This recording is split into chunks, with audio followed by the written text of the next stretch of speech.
La Caisse des dépôts est un investisseur de long terme par nature, c'est son cœur de métier et en ce moment nous avons développé des outils pour favoriser l'investissement au sud et au nord de la Méditerranée.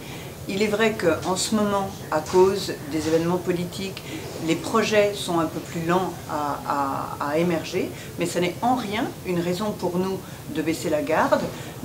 Par définition, le long terme se fait sur de très nombreuses années et donc il n'y a aucune remise en cause, aucune idée de remise en cause, et nous avons la certitude que les choses, à un moment donné, que je ne saurais prédire, reprendront leur cours et notre détermination à y œuvrer reste entière.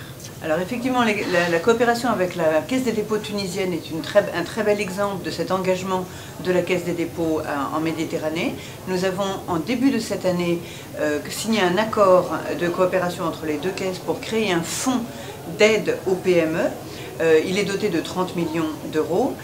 Il va débuter opérationnellement à la fin de cette année. Il est ouvert à tous les secteurs. Et c'est un système où il n'y a pas de conditionnalité à proprement parler, il y a plutôt des principes d'intervention. On intervient en minoritaire, on intervient en effet de levier avec d'autres intervenants institutionnels, privés ou publics. Et donc il est ouvert à tout type de projet et à tout type de secteur. Effectivement, la Caisse des dépôts est une institution qui a œuvré, qui a contribué à l'émergence d'autres caisses des dépôts en Afrique. Vous parlez de la Tunisie. Nous avons l'an dernier contribué à créer la Caisse des dépôts de Mauritanie.